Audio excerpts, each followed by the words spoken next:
Okay,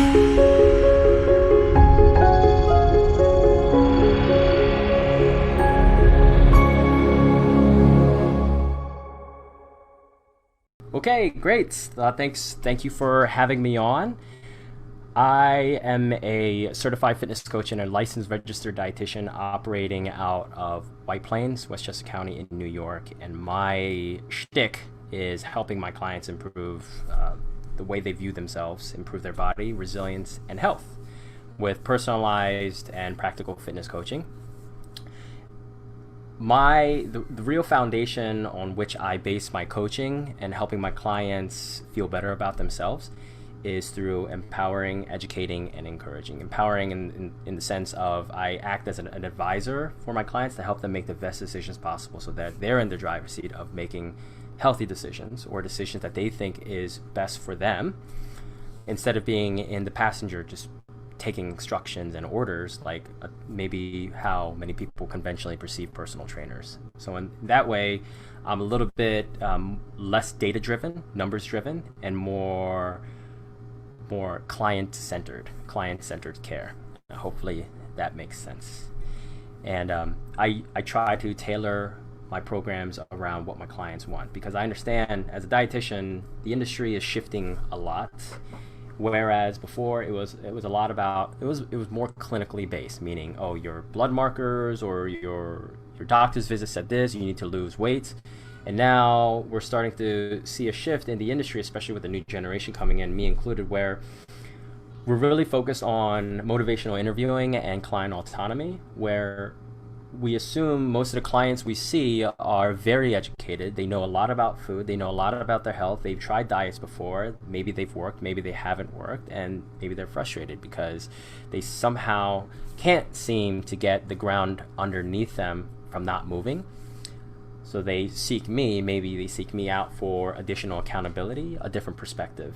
And I think so far the people I've worked with, they have expected me to just be a personal trainer to bark orders. But when I put the accountability back onto them, when I put the ball into their court, interestingly enough, they actually enjoy it. They enjoy getting options. So if somebody comes to me and they want to work out, instead of me saying, oh, well, you're going to do squats, I'll ask them, hey, would you like to do squats or would you like to do this? They achieve the same thing, but they're a little bit different. I want to put some more variety into your program.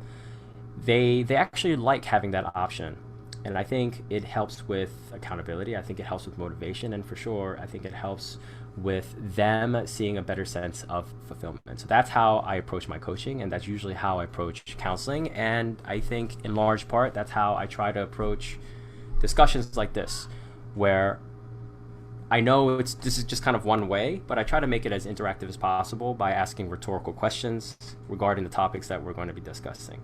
So if anyone has any questions, please shoot them up in the chat, and I will try to, especially if they're pertinent and they're timely, I will try to address them to the best ability possible.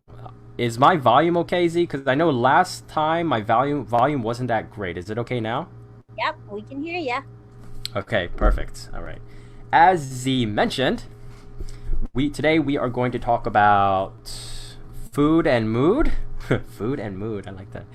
We're going to talk about portion control, maybe talking about exercises. I think I'm not really going to be demonstrating exercises, because as opposed to nutrition, I think exercise is a lot more individualized, because I can't see how a lot of people perform their exercises. So for me to say you should do this exercise without seeing how somebody performs it, I think it would be a little, I wouldn't feel right about that suggestion, but I will talk about some exercises that we can explore for you in the future that might be of benefit, especially if the people who are listening in, if they resemble my typical client who comes to me because they want to lose some weight, they want to improve the way they look, and they want to improve the way they feel, and kind of get out of a little bit of a sedentary funk.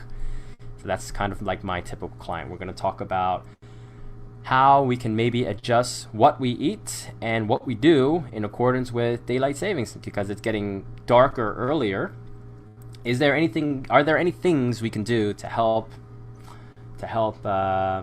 facilitate the process of health during this time? And of course, we can't leave out what we're going through right now in terms of the social upheaval and of the pandemic and how that's affecting all of our lives socially and personally. All right, so the first one, well, before we get started, does anyone have any questions that they want to get off their chest or want to get out of their head before we begin?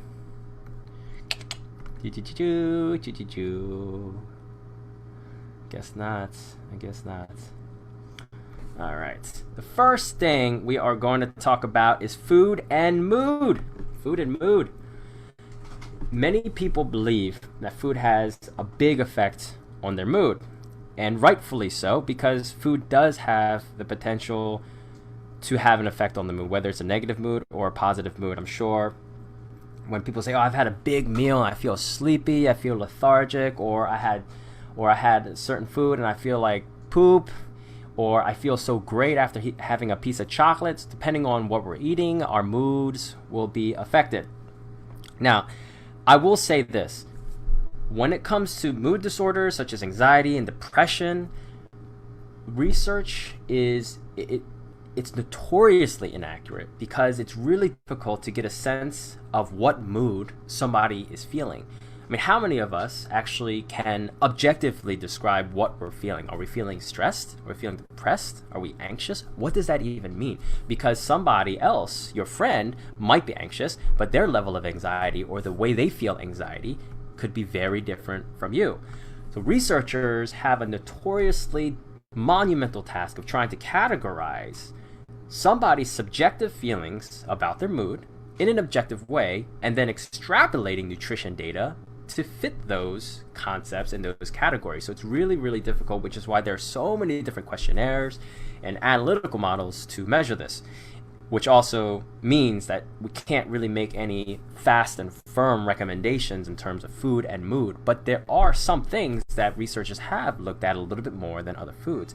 Probably the number one thing that people have looked, the two things that I think will pop right out if you just do a cursory search. If you go to scholar.google.com and you look up food and mood or nutrition and mood, you'll see carbohydrates, you'll see sugars, you'll see caffeine, like coffee. Coffee and caffeine is a known anxiety elevator for many people.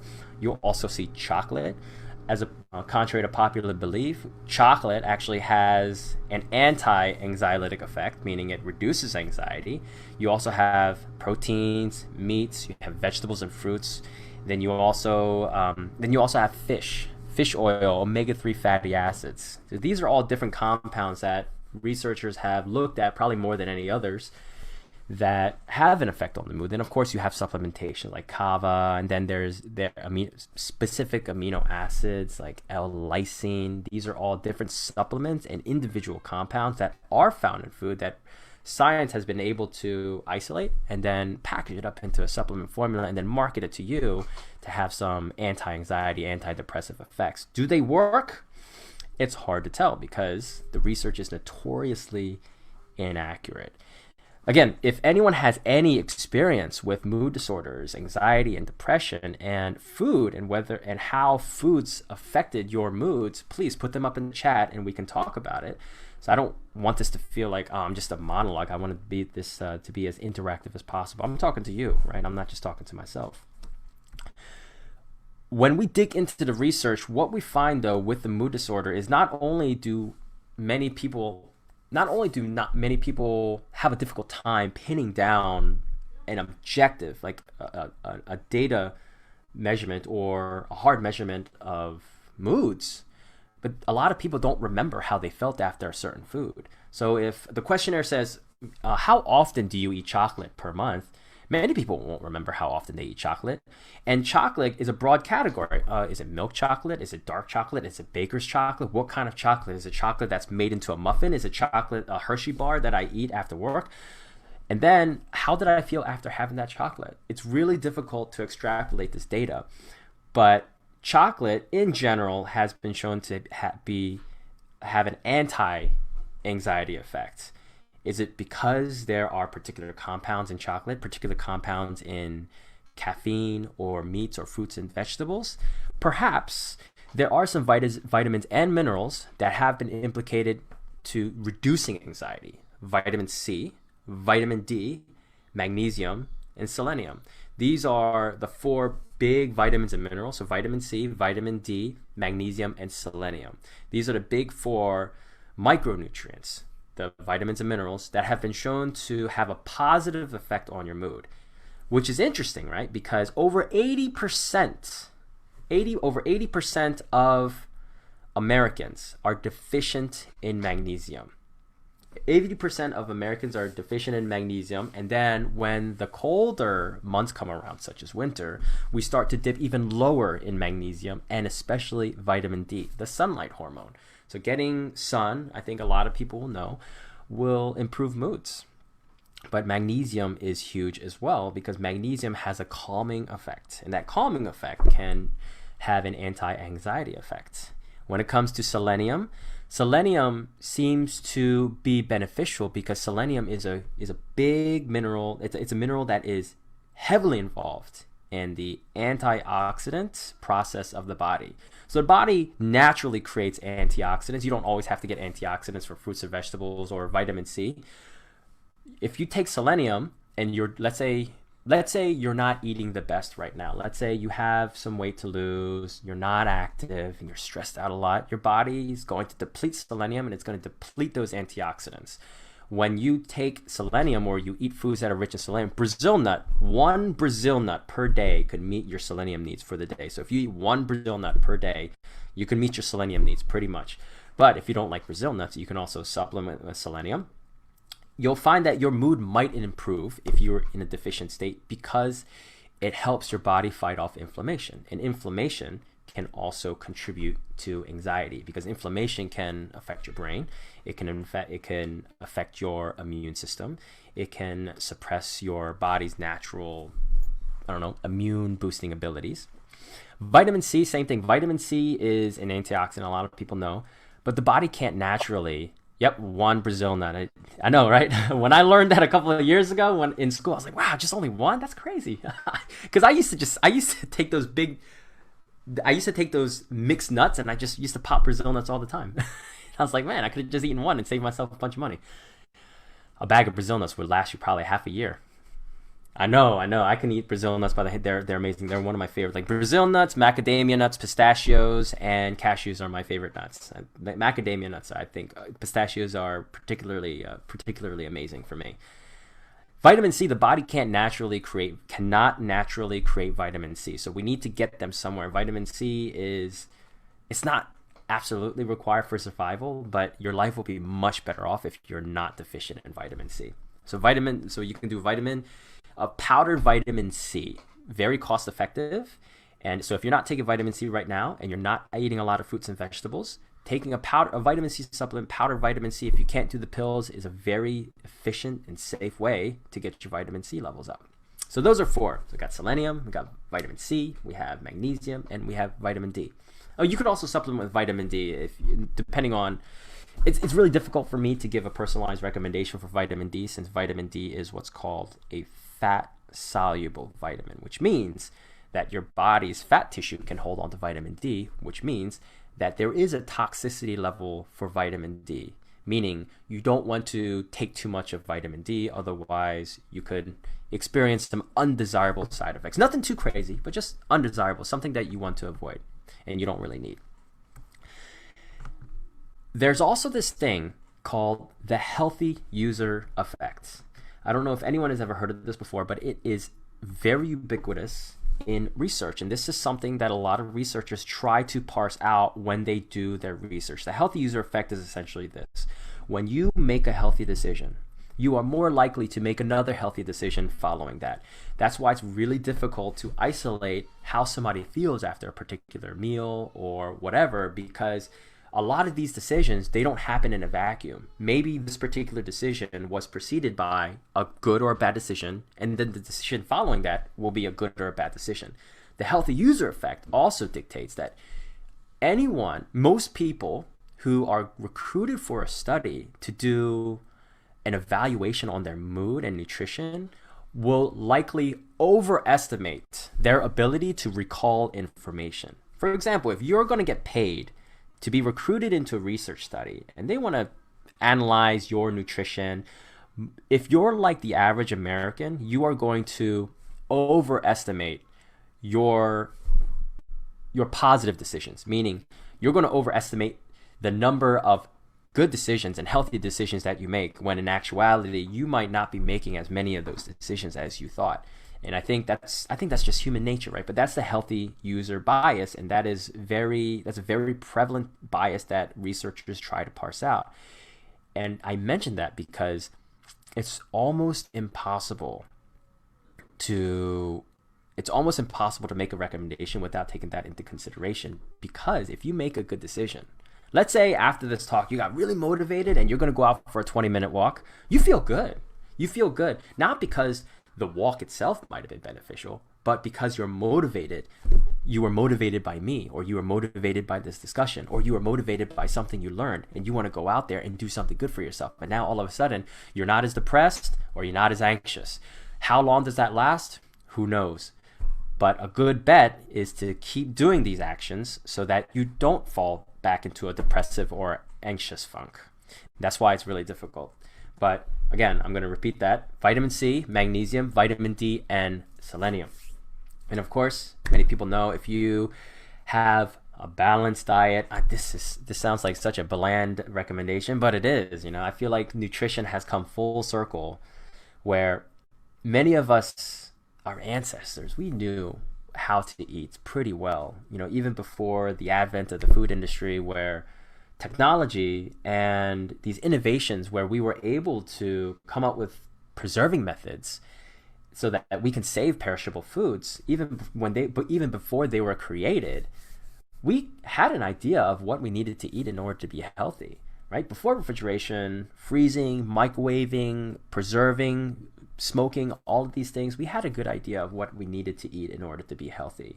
And now we're coming full circle because nutrition research has by and large confirmed what our ancestors knew intuitively. Eat a balanced diet, wide range of food, try not to get buried into a particular ideology of nutrition. You don't have to be full vegan, you don't need to be full vegetarian, you don't need to eat meat or full meat, you don't need to do all of these things. It's just make sure you eat the rainbow. You do your vitamins and minerals, or not your vitamins and minerals, you do your fruits and vegetables. Fish is good.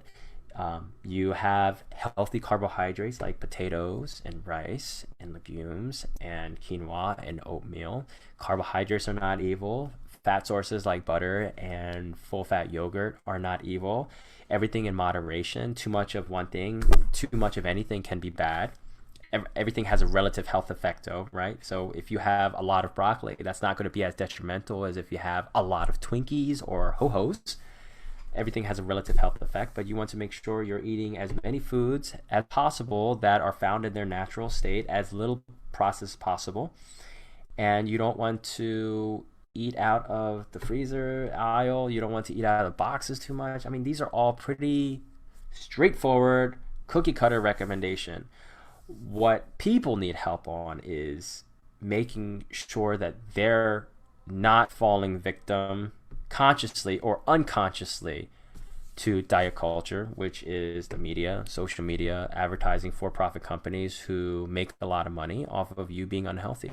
And that is a real thing. It's called diet culture. I mean, there are a lot of little nuances that comes in terms of that, but suffice it to say, you are worth more money to companies, to society, if you are unhealthy from a monetary standpoint. From a productive standpoint, you are worth more if you're healthy, right?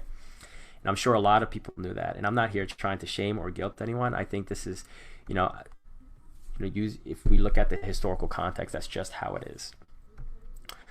So that concludes my mood and food portion. So vitamin C, vitamin D, magnesium, and selenium, eating a well-balanced diet, lots of different colors, foods found in the natural state as much as possible, making sure you're drinking enough water. You want to stay hydrated because your body is 70% water. Do we have any questions on this little particular segment, mood and food? Yes, and one Brazil nut. I forgot. One Brazil nut to get your selenium. I think that is really worth mentioning because it was a mind shocker for me when I first heard about it. And of course, remember. Oh, so go ahead, Z. Sorry. In the private chat, now that we're wearing masks more and we're at work or we're at school or we're in social settings and we have to wear the mask, it is so much easier to forget to drink our water. Mm. So, yeah, if you've got any tips about reminding ourselves to drink more water, maybe setting an alarm on our phone or I don't know. I think that's good. Setting an alarm on your phone. If you have a water bottle that has the number of ounces on it, it can give you an idea of how much you've drank and how much you need to drink. I think those are all good. Setting an alarm or trying, and you mentioned this before we went live, if we can somehow create a routine or a ritual where you know roughly around the times that you're going to drink water, that'll be good. If you can somehow create a trigger, meaning let's say you have meetings, you know, after you can try to create a trigger in which after this meeting or after this particular event, I'm going to drink this amount of water. Just creating one small step, using a trigger, and then using that action step. I think that can help. Great, David. And we have another question about how much of each of the vitamins are recommended. When it comes to vitamin D, if you are deficient, most doctors will probably put you on anywhere between 5,000 to 10,000 IU international units per day for a couple of weeks, and they try to taper you off. But it really depends on your vitamin D levels. If you're not deficient on vitamin D, 2,000 international units per day should be enough. It should suffice. If you can't get outside, you can't get sun, or you don't want to take a supplement, they do have UV lights. It sounds weird. I don't know if anyone's ever heard of them. Have you ever heard of these, Z? UV lights? UV Yes, lamps? I've heard about mood lights and SAD, seasonal affective disorder lights. I've heard about a lot of lights. Yes. Have you ever used them before? Yes, actually, my girlfriend got diagnosed with seasonal affective disorder, so I used it with her, being non-diagnosed with that, but I just wanted to try, and we both felt better. Gotcha. Yes, and somebody said they're on 5,000 a day vitamin D pill. The light didn't work for me like the sun lamp, and that was Wally. He put it in the chat for everybody. Now, Wally, the sun lamp, did that work for you? Were you deficient in vitamin D? Did it help you? It's damn texting. Excuse me. I was trying to say that all the other lamps didn't work except for the sun lamp. Yes. That's what I was trying to say. Gotcha. Did you feel Yeah. the lamp improved your mood or anything like that? The thing was that I didn't know that the person in the other room was using a sun lamp the first time, and it still was able to radiate through the wall. And I didn't know what was happening because I was in the other room having a very stressful dilemma, and somehow it was just working, through there. So it definitely worked. But when you sit in front of it, oh man, those sun rays, it felt like you were on the beach for real. It definitely turned my mood around. Hmm. Would you, and not to discredit you or anything, would you consider yourself somebody who you have a strong belief system, meaning that if you want to believe something will work, you do?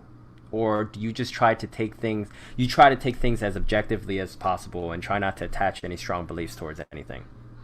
No, keeping it on the I statement, I truly believe that if you think that it's going to work for you and if you have some actual hope and belief in it, then yes, it will work more in your favor in a positive way. It can't be anything negative. You can't see anything in a negative side effect for even trying it. Because, not to make it about me, but I did a lot of chemo and stuff for cancer. And the days when I first got diagnosed, yeah, I didn't want to get out of bed. I didn't want to do nothing. They just told me I just wanted to sit there and die. But after a while, starting to think and having music therapy and Reiki and thinking of positive things and really little by little reiterating that to myself, that's what really helped more than the medicine that was prescribed, because I believed in it, because I positively was like, you know what, I'm not going to die. And it actually helped. I totally agree.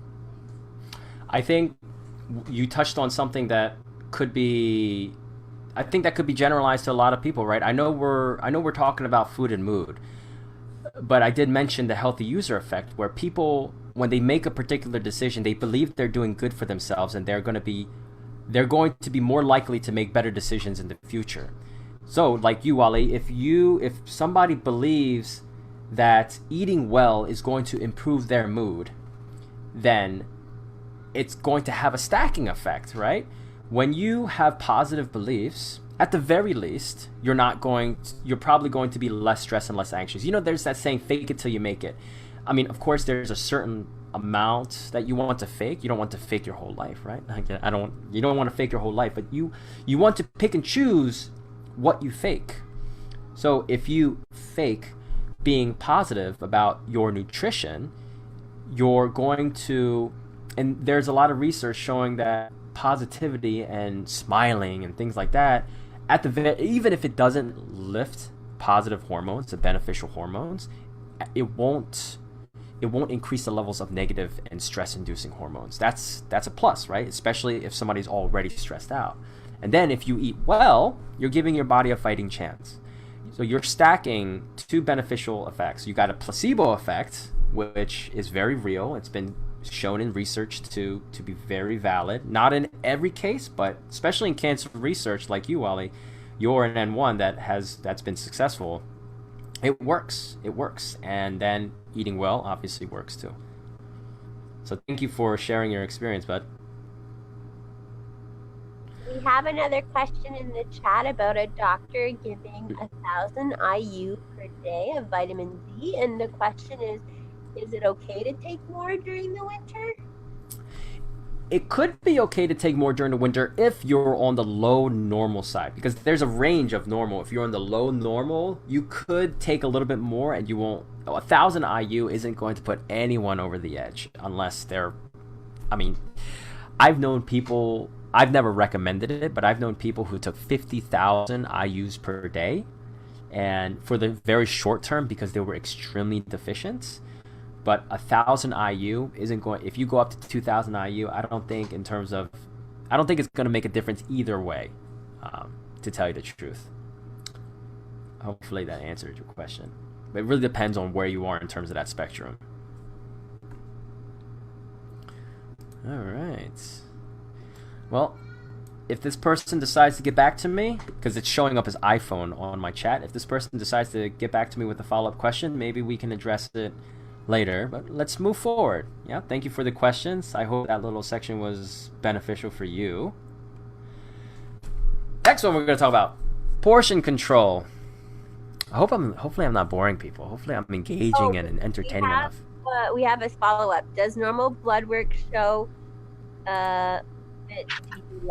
vitamin D, sorry. Yes. So normal vitamin D levels should think if you're around 50, I think the number is 50. I don't know off the top of my head. Then that should be okay. Like anywhere between around 50. It's nanomoles per liter.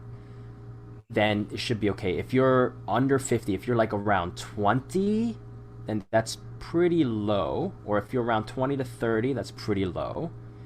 And then obviously above 50 means that you're really high. You don't really need any more vitamin D. So if you know your numbers, then you can kind of cross-check on those. So you want to be around 50. Gotcha. Thanks. Yep.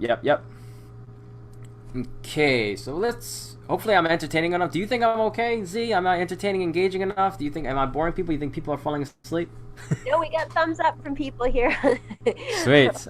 All right. Thank you. And people will ask questions in the chat as we go along. And we were talking about the holidays before we started, and the idea is that even though we're in a pandemic, we are still going to be celebrating the holidays in some way, shape, or form. And a lot of the holidays do involve food. So we were talking about everything is so tempting, everything is so delicious. And we wanted to talk about portion control in relation to the holidays, about what's in the holidays, because we want to, comfort food. It's awesome comfort food, but how do we give in to the craving without tipping the scales? I don't know how much people here have done their own research. I don't know if people would be surprised if I said I wouldn't really restrict yourself during the holidays, even during a pandemic. One of the reasons I say that is because research, when it comes to food, research isn't too firm. The research is unequivocal about what foods actually increase anxiety and stress. A lot of times when it comes to food, it's the way people view themselves and the way they view food that has more of an impact on depression and anxiety and stress than the actual food. When it comes to holidays, I mean, pre-pandemic, I don't know how involved people are with their families. And I have 2 young kids, they're 3 and 2, and I have a wife and I've got 2 dogs. My parents are still around. They live in a different state. We don't really celebrate the holidays together with extended family, but we celebrate the holidays in the immediate household. I know a lot of people, they have huge families and they want to get together and they're really looking forward to the holidays. So I try not to restrict people on their food choices too much. And I try to tell them, hey, look, you're going to be alive after the holidays. So then let's try to chart a strong, solid course after the holidays. And you just enjoy your holidays without feeling guilty. You're going to gain weight. You're probably going to feel disgusting. And depending on who you are, I know not everyone will feel that way. It really depends on how involved somebody is with the diet culture, how involved they are with their own image, and how much they compare themselves with other people, and a lot of those different factors. But you're going to probably feel disgusting. You're probably going to gain weight. You're probably going to feel sluggish and lethargic. You're not going to want to work out, and it might take you a few days, a couple of weeks to get back on track, but it's going to happen. It's going to happen as long as you get, like you mentioned this earlier, as long as you give yourself a little bit of grace and enjoy the holidays, because the holidays only come around a couple times a year, right? So the goal is to every single year to just improve what you do on the time outside of the holidays, so that when the holidays do come around, you're not backtracking nearly as much every time, and then eventually you won't backtrack at all. That from an emotional and mental standpoint, that's what I try to do. Like you said, Z, I'm talking a lot about what you talked about earlier, managing your expectations. If people expect to lose weight going into the holidays, I think they're generally going to be disappointed. I don't know many people who lose weight going through the holidays unless they don't celebrate the holidays. And the same way that I don't really expect many people to lose weight when they go on vacation. I've had people lose weight on vacations, but it's not normal. I've had people lose weight on holidays. It's not normal. I think those are the exceptions and not the rule.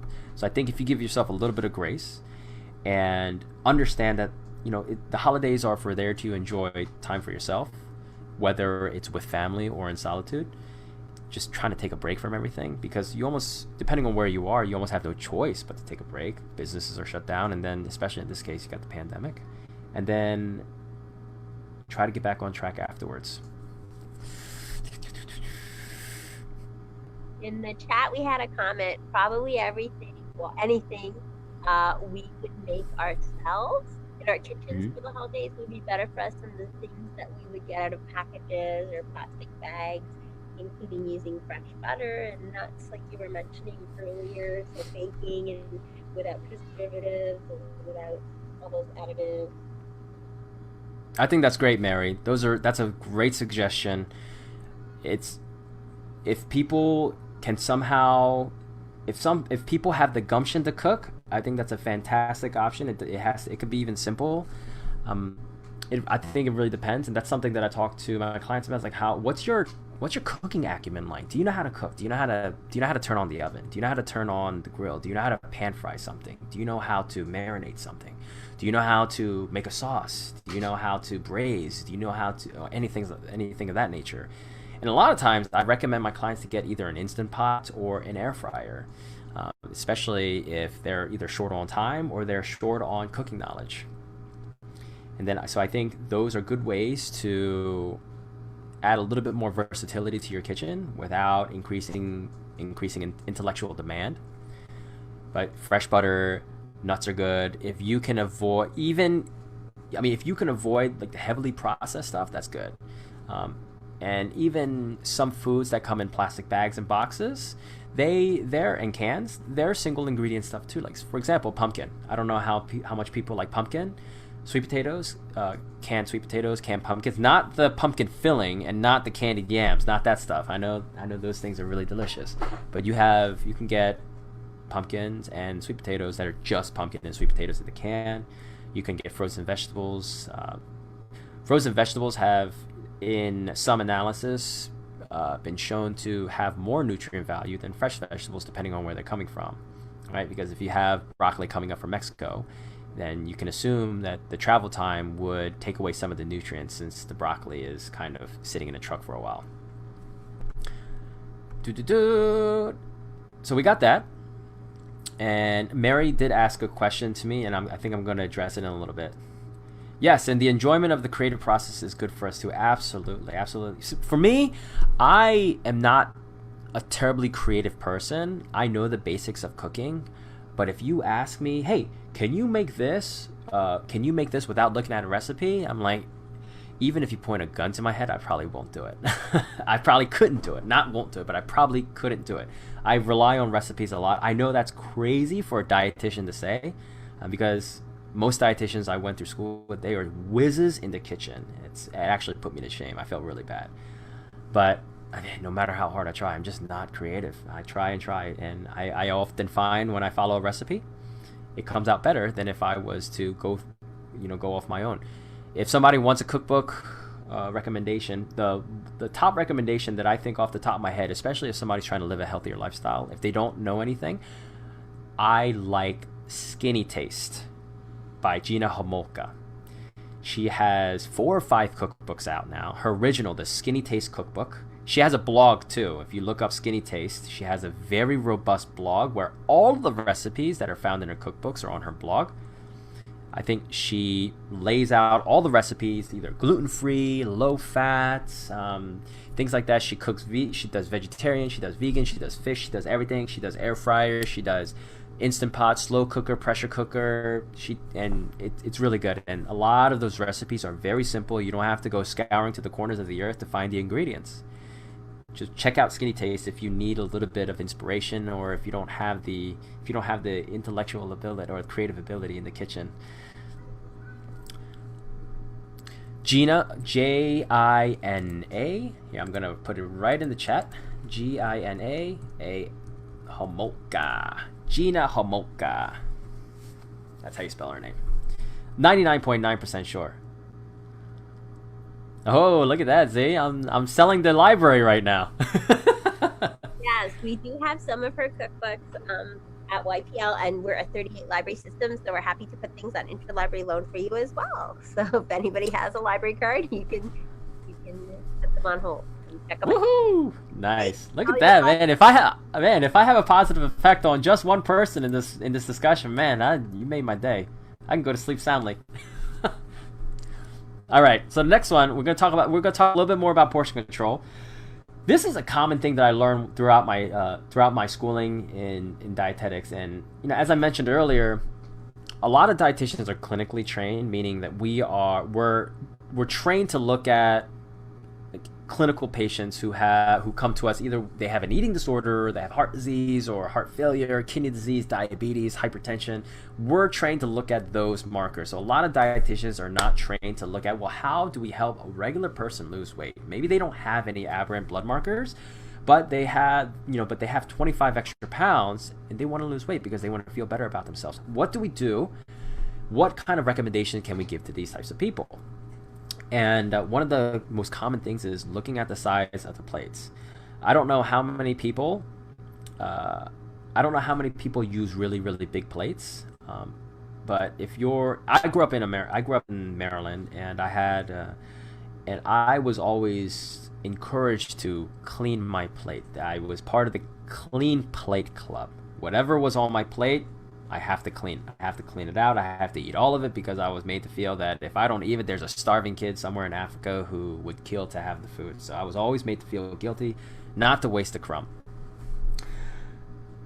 In that regards, then, the size of your plate can have a profound impact on how much you eat, right? If you have a smaller plate, you're probably not going, and I say probably, you're probably not going to fill your plate up nearly as much as if you had a bigger plate. I mean, of course, we can stack it vertically, but how practical is that, right?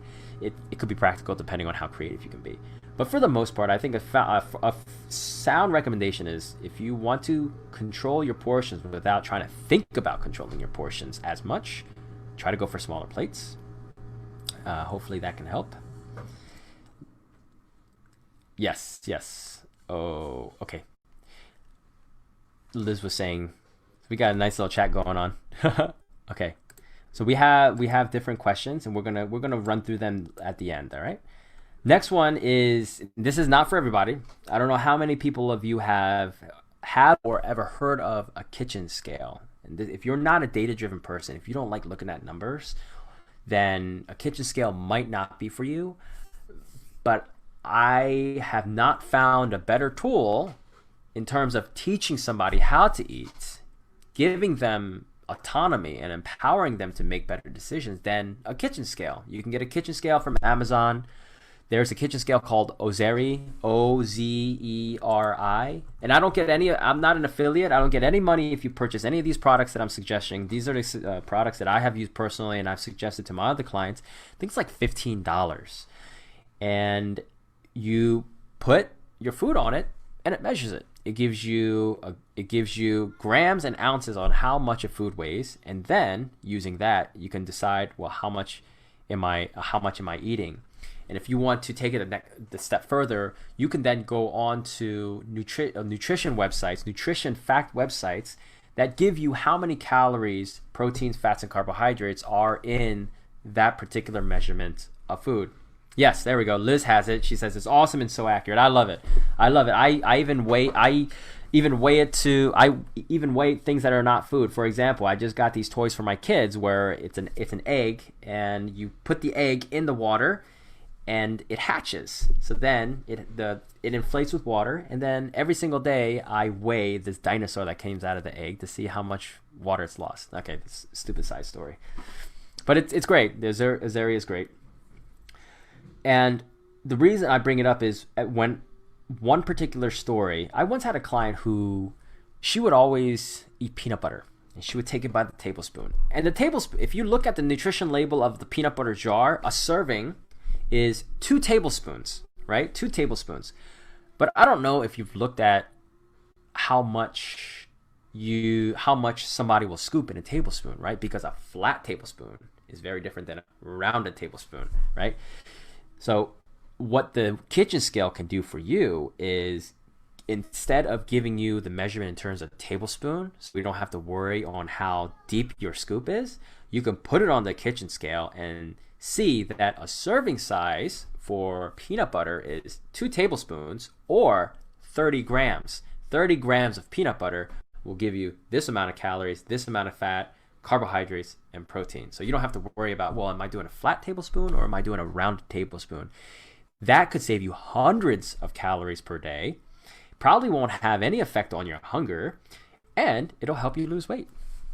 And that's why I think it's one of the best tools for accountability and autonomy that I can find. But again, it's not for everybody. I think you want to try it, and if you're the type of person that you like to stay away from numbers, you need to work your way up to it, I think. Okay, so nutrition label. I was considering pulling up a nutrition label. What do you think, Z? Do you think I should screen share a nutrition label to kind of walk somebody? That would be kind of helpful to people so they can figure it out. Okay, let me pull up a nutrition label. Yes, a typical nutrition label is very important because the amount of calories is per serving size, and we did this in an activity at the library when we actually could be together. It was so much fun when we could be together, and we looked at those backs of the bags of things around the can, and it was so misleading, and how to read one and really make sense of it is an art form these days sometimes, and it's a real skill. Okay, so, let me try to pull this up. Yeah, in the chat we're having a nutrition label. That's a great idea for sodium and sugar content. People are talking about, going on certain diets and certain plans, but then instead of losing weight, gaining weight. So like I feel like reading the labels on things is a really important skill to develop and hone so that we can be more accountable and we can make better food choices when we're choosing which food to eat or one over the other. Perfect. Okay. Let's do that. Let me see if I can pull this up into a picture, into a big thing.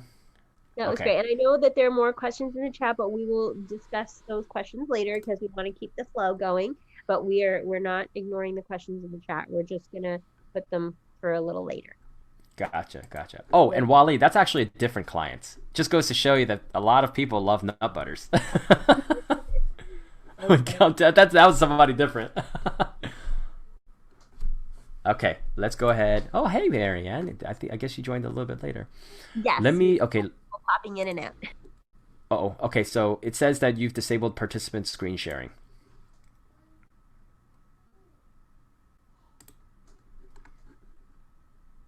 I'll make you co-host, and then all will be good, David. Okie dokie. Safety in the Zoom. We're all about the safe Zooms. Yep. Here we go. All right. Perfect. So now you are a co-host, and you can share your screen. Woo! Okay, so the site that I went to is the FDA. I went to the FDA website and look up FDA nutrition facts. Can people see this? Yes, we can see it nice and big. Okay, perfect. Hopefully you can see my cursor.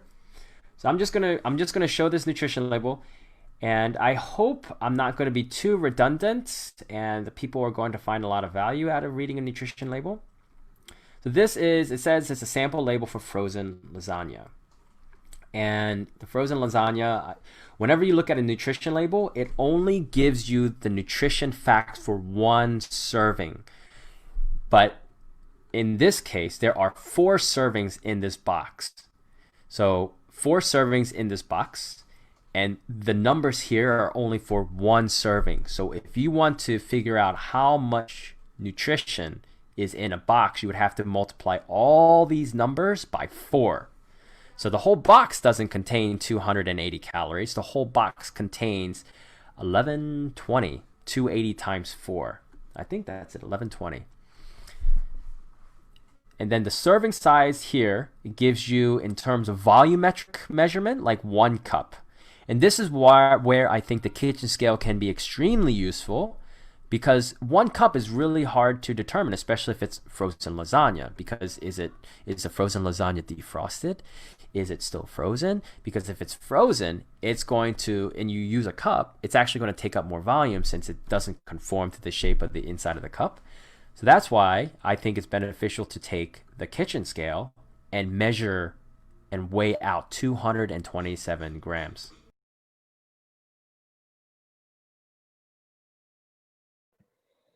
All right. David fell out of the Zoom when... Lost it? Yeah, we lost him for a bit, but he's going to rejoin. I'm going to send him a text. This is the wonders of modern technology, right? He'll come back to us. So yeah, who knew about, oh, here he is. I'm going to admit him. Who knew about the portion reading the labels? Because the whole thing, if you wanted to have the whole lasagna, it would be way more than it would. Sorry about that. Oh my gosh, sorry about that. On the scale, he doesn't know he made us buy one on the low key. Oh really? Can you hear me? Can you hear me? Oh Yes. yeah, we can hear you. And I'm going to spotlight. Here we go. Okay, you're back. Sorry about that. Oh my gosh, I guess my computer wants to restart on me right now. I was like, no, don't restart on me. Okay. Back. All right. Good, perfect. I hope I've been making sense so far. Do you think I've been making sense so far, Z? Yes, and we got Okay. lots of people in the chat saying the same thing. Okay, perfect. Do the nutrition facts take into account males and females' age and weight? It takes into account what a diet would be. So the percentages are in relation to a 2,000 calorie diet. Now, so according to the FDA, and you can't always trust what some of these institutions are saying, the Food and Drug Administration, because they're just going by surveys, right? There's no way that they can individually, they can personalize each recommendation. But they base these numbers off of what an average man should be eating in terms of 2,000 calories. According to them, women should eat 1,800 calories. So that's what these percentages are based on. And usually I tell people not to look at the percentages. The percentages really aren't all that important, because I don't know how many people even know how many calories they're eating, let alone eating 2,000 or 1,800 calories. So Liz is saying, don't try to avoid anything that has MSGs. Yes. So what this is not showing is the ingredient list. The ingredient list is usually going to be found down here. And the way the ingredient list works is the ingredient that is in the highest amount in this particular food will be listed first. So it's in amount order. So then we have the number of servings per container, and how many what a serving constitutes in terms of numbers. So you have calories. Then you have the total fat, which is 9 grams. These are the numbers that you want to look at, because usually if I give nutrition recommendations to people, I'll give them the amount of fat to eat, or I'll suggest a certain amount of fat. I'll suggest a certain amount of carbohydrates. I'll suggest a certain amount of proteins. And depending on if they're on high blood pressure medications, or they have or they are hypertensive, I'll look at how much sodium they should be eating. Cholesterol, I am not too worried about cholesterol. I'm more concerned about where the cholesterol is coming from. If the cholesterol is coming from meat versus eggs versus synthetic vegetable source, then I'll look at that as well. The thing with total carbohydrates, this could probably, when it comes to fats, I'm hoping that I'm not going to lose a lot of people here, because this is where it can get kind of confusing. There are 4 different types of fats, but usually nutrition labels are required to list out the amount of saturated fat and trans fat, because according to research, saturated fats and trans fats are the harmful fats. While the research isn't so clear cut on saturated fat, because there are different types of saturated fat, it's pretty clear with the trans fat. Any amount of trans fat can be considered negative, so you want to be careful of that. Total fat, though, not all nutrition labels will spell out the different types of fats, but underneath total fat you'll have saturated fat. You see 4.5 here, right? It's like, wait, why? It says 9, but then there's 4.5. Where's the other 4.5 coming from? The other fats that aren't listed here are monounsaturated fat, the same fat that you find in avocado oil. Oh man, here's it. It's the fats that you find in avocado oil and olive oil. That's monounsaturated fat. And then you have polyunsaturated fat. Polyunsaturated fat is the fat that you find in fish oil and various nuts like almonds, walnuts, things of that nature. Those are probably comprising of the other 2.5. Was that okay? Hopefully that made sense. Yeah. Why aren't other fats aren't listed because they're not required to be listed. So a lot of times what you see on the nutrition label, some companies will just list the minimum amount that's required by federal law, and some companies, you'll find a lot of natural food companies will list the other fats because they take a lot more pride in transparency. Not every nutrition label will do this. Yeah, the fats are very confusing.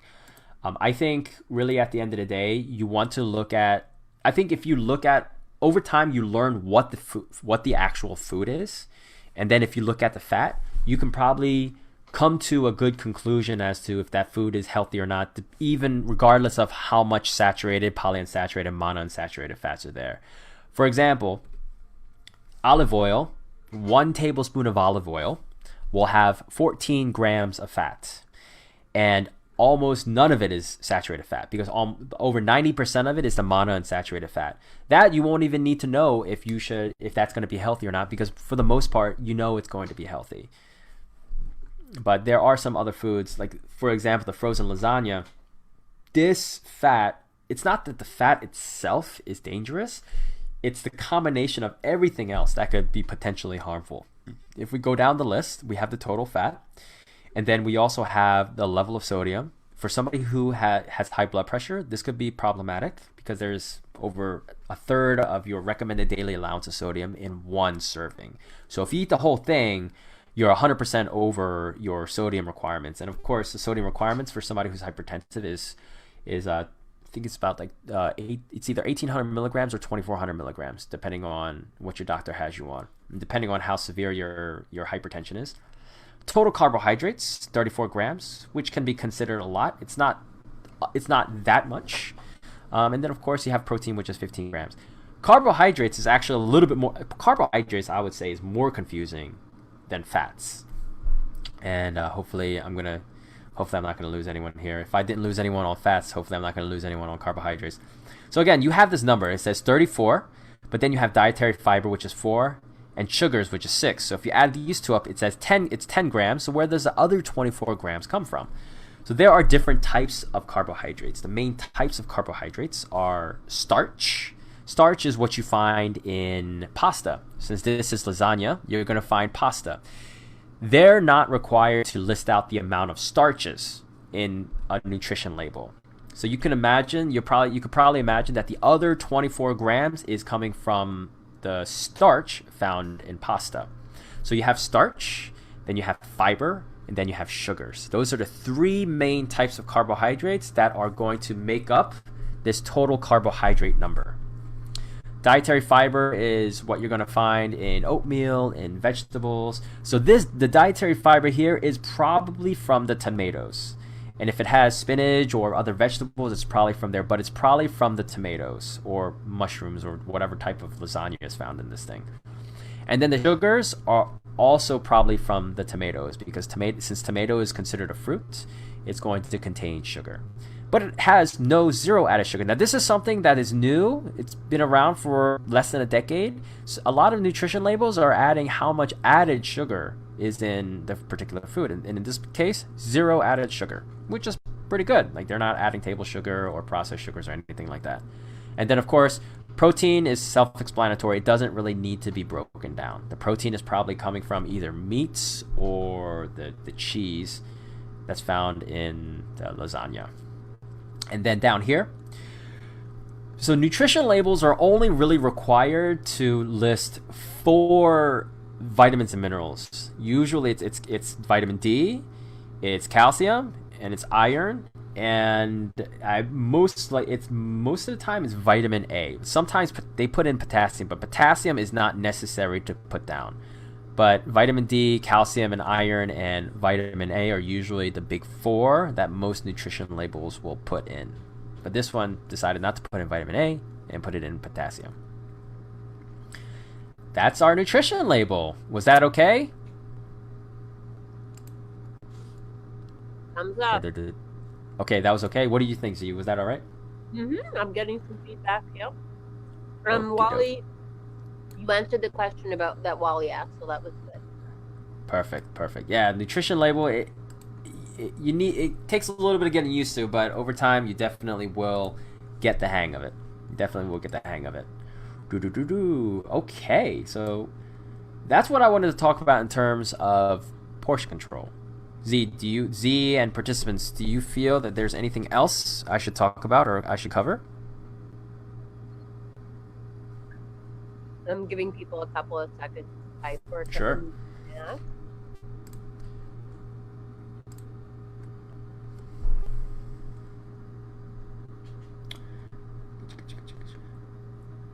Oh, seems like it's good for now. Perfect. Okay, good. I think the last topic we're going to talk about is, are there any things we can do for daylight savings time, right? When it gets darker?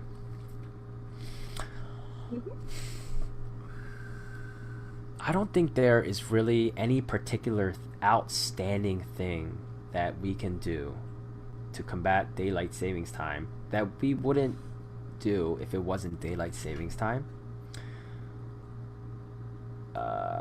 Man, that's such an unsatisfactory answer, isn't it?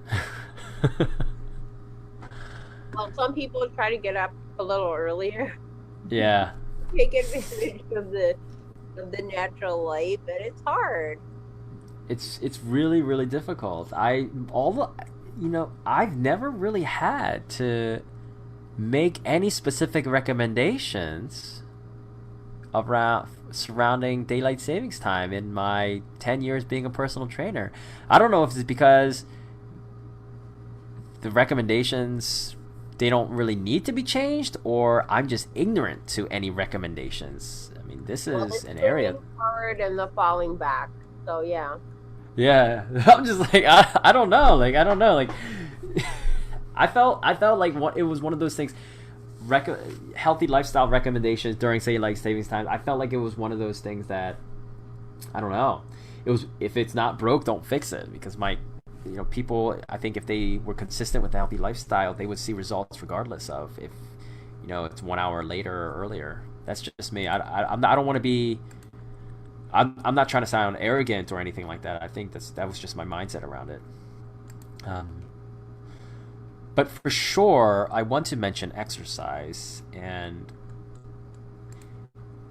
how many of you are actually on a formal exercise routine? I know Wally and I talked. Wally mentioned it last time.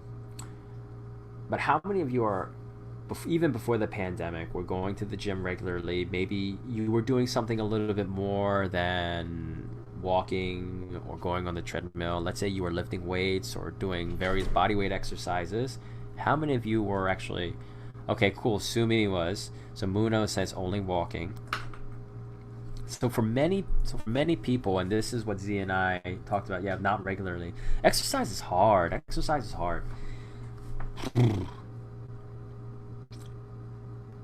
Okay, so Liz bought a standing elliptical machine. Maybe we can go through some recommendations, like some machine recommendations that we can do at home. If it's not so cost prohibitive. It's really motivated to exercise at night, and it also depends on what time you're going to work. I know some people who go to work when it's dark and they come home when it's dark, so it's like nothing has really changed. Like, motivation stinks on either end. When it comes to exercise, is tough. It's so hard to get motivated, and I think even if you do the best possible. Sorry, my dog is up here. I'm sorry, I'm gonna hold him down. Even if you do the best possible thing, which is creating a routine and a ritual and setting up your environment to be conducive to living a healthy lifestyle, meaning you have no junk food in the house, the gym is inside your building, so you can just go there, you have all your clothes ready to go, and all your friends are fitness freaks and geeks, and you have your whole plan, you got your whole month laid out. I'm going to work out on this day, yada yada yada. I'm going to wake up at this time. You could be as type A OCD as possible, and you're still going to be struggling with motivation and willpower. I think exercise is just one of those things where unless it's needed, we're going to avoid it like the plague. Yes, having a workout buddy is extremely beneficial, and I mean that in a sense, I'm a workout buddy for a lot of people. I think that helps, and I think it also helps that people pay me to be their workout buddy, as crude as that sounds. I think the money is definitely incentive. I think having a workout buddy is very good. I think you have to be very careful about picking a workout buddy, because each person needs to pull their own weight, right? Brisk walking is probably the best thing. And this is probably a very counterintuitive suggestion. If you brisk walk when it's cold, research shows that when you exercise while cold, you will burn more calories. Has anyone heard of that? Z, have you heard of that? Yes, I actually did. Yes. And there's also and this is going to be crazy for me to recommend this to people. This is something that I do, and again, like, I'm a personal trainer, so being a masochist comes with the job description. When it's winter, I go for walks outside with just shorts. I have a sweater on, but just shorts. And I also, as soon as I wake up in the morning, I take a cold shower, as cold as I can get. Yes, Mary said you activate a certain type of fat. It's called brown fat. Your body has different types of fats. You have white fats. It's white adipose tissue, WAT.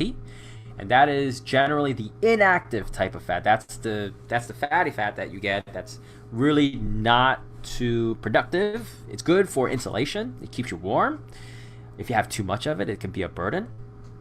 You also have a thing called the brown adipose tissue, brown fat, and that does not accumulate to any significant degree where it shows up on your body as and turns into curves, right?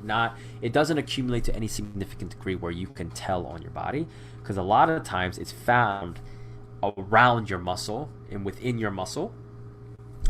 It burns calories, and when you and the best way to activate it, visceral fat is white adipose tissue that's around your organs, like around your kidneys, your stomach, your heart, your lungs. That's visceral fat. So visceral usually means this area, the organ area, and that's usually the worst type of fat to have. You're welcome. Brown adipose tissue is activated to the biggest degree through cold exposure. It's called cryothermogenesis. And essentially, when you expose yourself to cold, your body has to work harder to increase body temperature, which burns more calories. It's kind of like if you have your oven, if you have your stove top on, what would take longer to heat up? What do you think would add more onto your utility bill? Heating up cold water or heating up hot water?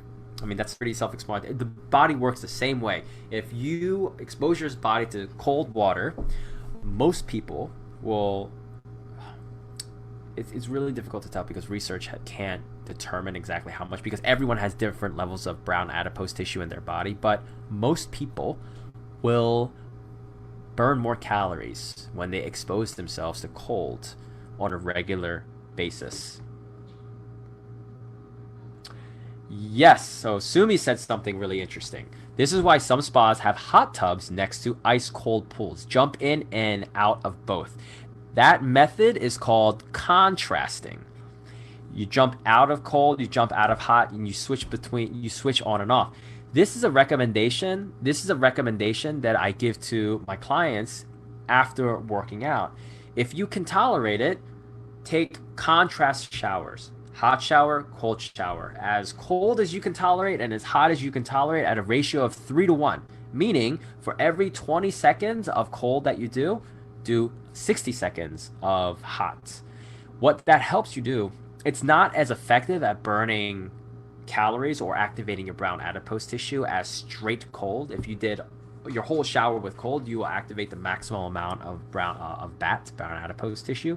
But it's really good for opening up your pores and improving your circulation. Now, one word of caution: if you are hypertensive, avoid contrast showers until you get your blood pressure under control, because what contrast shower tends to do is it constricts your blood vessels, and then it vasoconstricts and then vasodilates. So your blood pressure, your blood vessels and veins go like this: close, open, close, open, close, open, because of the change in temperature, and that can throw your blood pressure readings off whack. So you just have to be careful with that. But it's fantastic if you have normal blood pressure. It's fantastic for recovery. My clients, after a strenuous workout session, have always noted that they're far less sore, imperceptibly sore, after a contrast shower.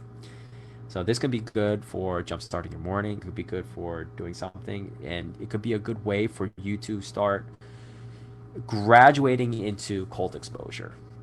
And if you want to learn more about cold exposure, I don't know if you have this book. It just came out. This is called The Wim Hof Method. This guy, Wim Hof, he's a Scandinavian character, and he has multiple Guinness Book of World Records when it comes to how long he has exposed himself to cold. He swam in the Arctic with just shorts. This guy is insane. Cryotherapy uses liquid nitrogen, so it's not the same. Same concept though. It's same concept, similar concept. Yes, very similar, very similar.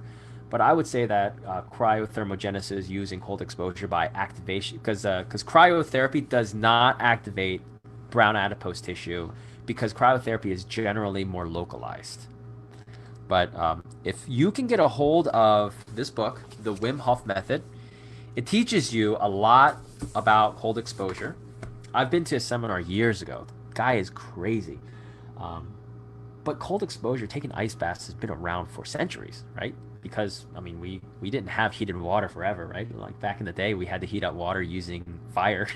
So taking cold showers was the norm. Things we take for granted nowadays, I guess, right?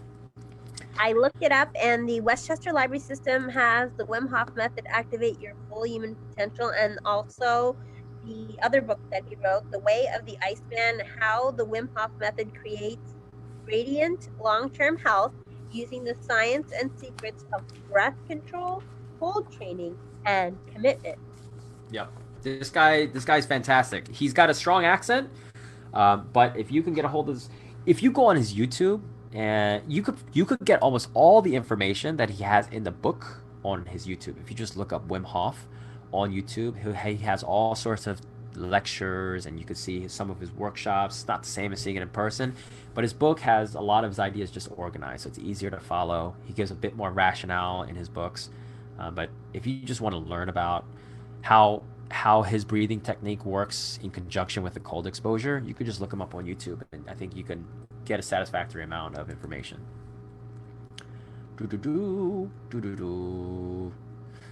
Man, I sing too much with my kids. Here I am humming.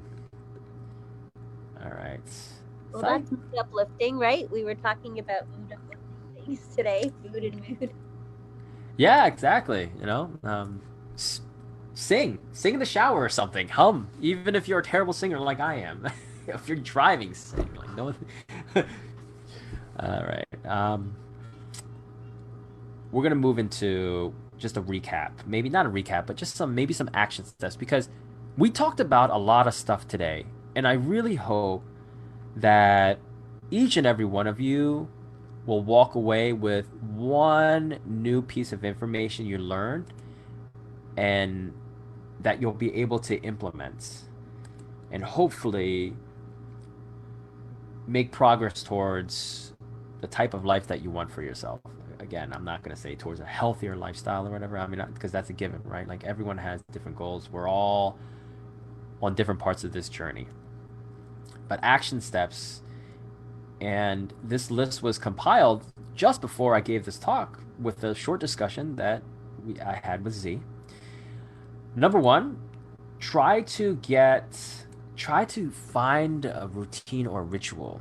And this is, I know I've harped on this every single talk so far. It's like, if you can somehow get out a journal. I'm a big fan of a hard journal, like where I can write things down.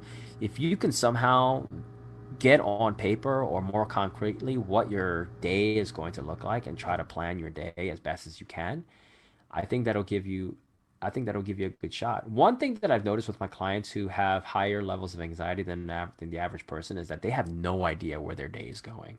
They don't plan their day. They're not good at planning their day. They don't review their day. They don't preview their day. They just go with the flow. And while I think that can be really good, if you can get to the point where you are on a routine and you're going with the flow because you know what your day looks like, I think that could be very beneficial. A retired Navy SEAL commander, his name is Jocko Willink, he came up with the term discipline equals freedom. Discipline meaning giving yourself enough structure where you can plan for contingencies and emergencies. What is the vast remedy for health? Brisk walking. Oh, okay. When it comes to walking, I always recommend, if possible, to brisk walk. Brisk walk meaning walk as fast as you possibly can, within your abilities. One thing that you have to be careful of are shin splints. Because people who are not used to brisk walking, they might experience shin splints. But I think as you get used to it, then the shin splints will go away. And if the shin splints get bad, then you can tone down on the walking a little bit. The reason I like brisk walking is because it's not irrefutable evidence that it exists, but there's this thing called a fat burning zone where your heart works in percentages, right? So you have different zones that your heart rate has, and based on what percentage your heart rate is in determines how much fat you burn. For example, The maximum intensity is if your heart rate, if you're, let's say you're working out really hard and your heart rate is 90% or above of its maximum, then that is maximum or very high intensity. And the way you determine your maximum heart rate is you take 220, and subtract your age into that. So if you're 50 years old, you'll take 220 minus 50. That means 170 BPM, beats per minute. That is your estimated maximum heart rate. If you are working out at 153 beats per minute to 170 beats per minute, you are working out at maximum intensity. And that is something that you could not maintain or should not maintain for any more than, let's say, a minute, right? Because there is an inverse relationship between maximum intensity and length of time. So the higher the heart rate, the lower the duration. But brisk walking, ideally what we want to do is get in anywhere in between 65 to 75% of your maximum heart rate. So if your maximum heart rate is 170, we're probably looking at maybe 130 to 140 beats. Well, yeah, no, maybe like 120 to 135 beats per minute. And you want to be able to maintain that for anywhere between 20 minutes to 2 hours, depending on how much time you have, depending on what your fitness levels are. If you're just starting with the brisk walking, 20 minutes might be your starting point. And then if you have a lot of time, you can maybe go up to 2 hours. I don't find anyone is willing to do 2 hours unless they're watching a really, really good TV show. I heard The Queen's Gambit is really good. So if you binge watch that, you can probably be on the treadmill for 2 hours. But I would start at 20 minutes to 40 minutes for most people. Monitor your heart rate by taking your pulse. If no one knows how to take their pulse, you go to your wrist. I don't know if you can see this. So you take your wrist here, you put 2 fingers right here on your wrist, and you should be able to feel your pulse. And that's going to give you your beats per minute. If somebody can do that, if you can find your pulse, give me a thumbs up. If you have a difficult time, just keep trying. What you're going to do is you're going to set a timer for 15 seconds. You take how many times you get your pulse in 15 seconds, and then you multiply that by 4. Ideally, if you want to figure out where your heart rate is during exercise, but you can't do it while you're exercising, obviously, right? If you're running or you're walking, you could probably do it while you're walking, but if you're running or you're lifting, you're probably not going to be able to take your heart rate. So what you want to do is, as soon as you're done with your exercise, within 2 minutes, take your heart rate. Because for most people, if you're working out intensely enough, it'll take your heart about 4 minutes to come down the baseline. So let's say your baseline heart rate while you're just sitting there is 60 beats per minute. You work out really hard, your heart rate goes up to 150. It'll probably take 4 minutes for it to come back down to 60 beats per minute. The middle finger and the pointer finger. The middle finger and the pointer finger, you put it right here. You see how you have these 2 tendons going right through the middle of your wrist? You're going to put it on the top of the tendon. So close to your thumb, right here. Right here. You should be able to feel it. Avoid doing your carotid, obviously, because the carotid artery is responsible for taking oxygen and blood to your brain. Try not to do your carotid. You don't want to make yourself pass out. I've seen that happen before, and it's not pretty. It's scary. Before we head out, just a big shout out to Mary Ann, to Liz, to Sumi, who have come to every single one of these discussions. I've done this is number 4 or 5. They come every single week.